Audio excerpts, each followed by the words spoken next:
پھر دن ہوا پرانی رات کا، کرے سو شکر ہم خدا کی ذات کا، خدا کی ذات کا نیا پھر دن ہوا۔ آج کی آیت۔ مگر فرشتے نے اس سے کہا، اے زکریا خوف نہ کر، کیونکہ تیری دعا سن لی گئی ہے۔ لوکا پہلا باب 13ویں آیت۔ عزیزو، آج صبح آنکھ کھلتے ہی پل پل موسم کے بدلتے تیور دیکھنے کو ملے۔ سورج طلوع ہوا تو کائنات نے بھی انگڑائی لی اور فضاؤں میں اڑتے پرندوں نے اپنے دن کا آغاز کیا۔ جانور بھی اپنے ٹھکانوں سے نکل کر آوازیں نکالنے خوراک کی تلاش میں چل پڑے۔ یوں ہی انسان بھی دھیرے دھیرے بیدار ہو کر اپنے کاموں میں مصروف ہوتا گیا۔ اچانک کھڑکی سے ٹھنڈی ہوائیں چلتی محسوس ہوئیں۔ دیکھا نیلے آسمان پر ادھر ادھر سے بادل امڑ آئے اور سورج بادلوں کی اوٹ میں جا چھپا۔ دھوپ مدھم پڑ گئی۔ کچھ ہی دیر میں آسمان ہلکے گہرے سفید سیاہ بادلوں سے بھر گیا۔ بس ذرا موسم کا لطف اٹھانے کے لیے کھڑکی سے جھانکا تو بارش کی ہلکی پھلکی فوار نے سما باندھ رکھا تھا۔ ساتھ ہی اڑتے پرندے، باہر گھومتے لوگ اور یقیناً جانور بھی اپنے محفوظ ٹھکانوں میں جا بیٹھے ہوں گے۔ پر مزے کی بات، 10 منٹ کے بعد پھر ٹھنڈی ہوا چلی، بارش رکی، آسمان پر چھائے آوارہ بادل جدھر سے آئے ادھر چل پڑے۔ سورج گویا اپنے دھلے چہرے کے ساتھ پوری آب و تاب سے پھر سے چمکنے لگا۔ ہر کوئی دوبارہ اپنے معمول کے کاموں میں مصروف ہو گیا۔ عزیزو، سچ کہوں جو دلکشی موسم میں دیکھی شاید میرے الفاظ ٹھیک سے عکاسی نہ کر سکے۔ کیا کہنے خدا کی قدرت اور شان کے، یہ پہاڑ ٹیلے کائنات سب کچھ ٹل سکتا ہے مگر اس کی ہستی کو زوال نہیں اور نہ ہی اس کی ذات کی کوئی مثال ہے۔ عزیزو، باوجود ان سب باتوں کے بنی نوع انسان اس کی عظمت اور قدرت کو نہ تو پورے طور پر جان سکتا ہے نہ سمجھنے کی عقل رکھتا ہے۔ خیر، خطر جمع رکھیے، خدا سے کچھ بعید نہیں، وہ اس سے بھی بڑے کام کر دکھائے گا۔ عزیزو، آج سے ہزاروں سال پہلے کاہن خدا کے حضور لوگوں کی شفاعت و قربانی اور خوشبو جلانے کے لیے مقرر تھے۔ ان میں زکریا کاہن بھی تھا۔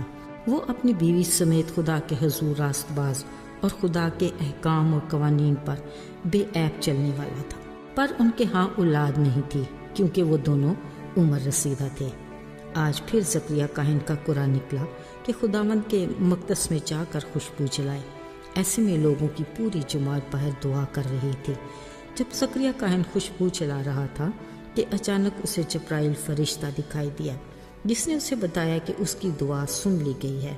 مقررہ وقت پر اس کے ہاں بیٹا ہوگا اور اس کا نام یحونا ہوگا۔ وہ ہرگز میں نہ شراب پیے گا، وہ خدا کا بزرگ ہوگا اور ماں کے پیٹ سے ہی روح القدس سے بھر جائے گا۔ وہ خدا کے لیے ایک مستعد قوم پیدا کرے گا۔ زکریا نے کہا، میں کس طرح ان باتوں کو جانوں؟ ہم دونوں بوڑھے اور عمر رسیدہ ہیں۔ فرشتے نے کہا، میں جبرائیل ہوں جو خدا کے حکم سے آیا ہوں۔ اب دیکھ، جب تک یہ باتیں واقع نہ ہوں تو چپ کر رہے گا اور بول نہ سکے گا، کیونکہ تو نے خدا کی باتوں کا یقین نہیں کیا۔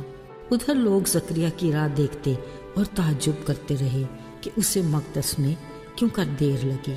جب وہ باہر آیا، عجیب اتفاق کہ وہ بول نہ سکا بلکہ اشاروں سے باتیں کرتا تھا۔ یہ دیکھ کر سب نے کہا، ضرور زکریا کاہن نے رویا دیکھی ہے۔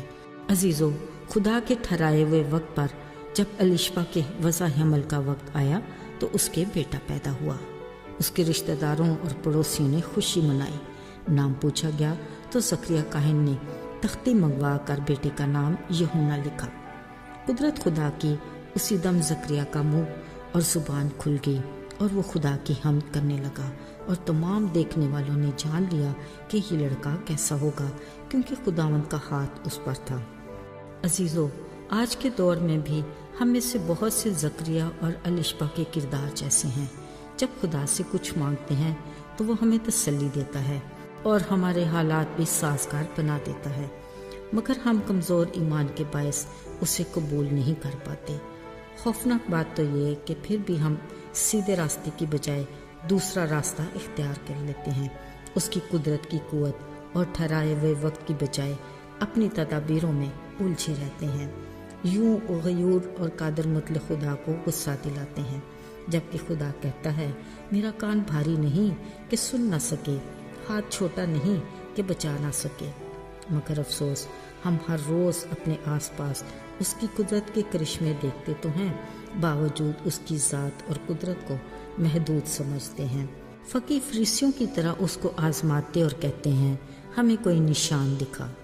یاد رہے جو یقین نہیں کرتا اسے کچھ بھی نہیں ملتا۔ عزیزو، آج خدا کا کلام اس کے وعدوں سے بھرا ہوا ہمارے ہاتھ میں ہے، لیکن ہم کس حد تک اس پر ایمان رکھتے ہیں؟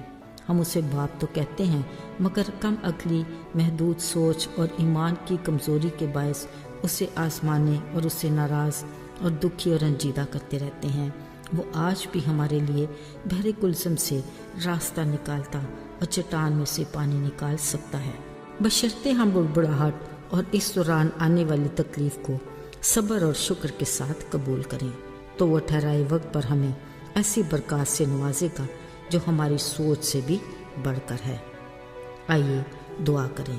اے ہمارے آسمانی باپ، توفیق دے کہ ہم تجھ پر مکمل بھروسہ اور ایمان رکھیں۔ ہم جانتے ہیں کہ تیرے وعدے ہمارے لیے سچے ہیں، ہمیں اپنی برکات لینے میں ہماری رہنمائی فرما۔ یسوع کے مبارک نام میں آمین۔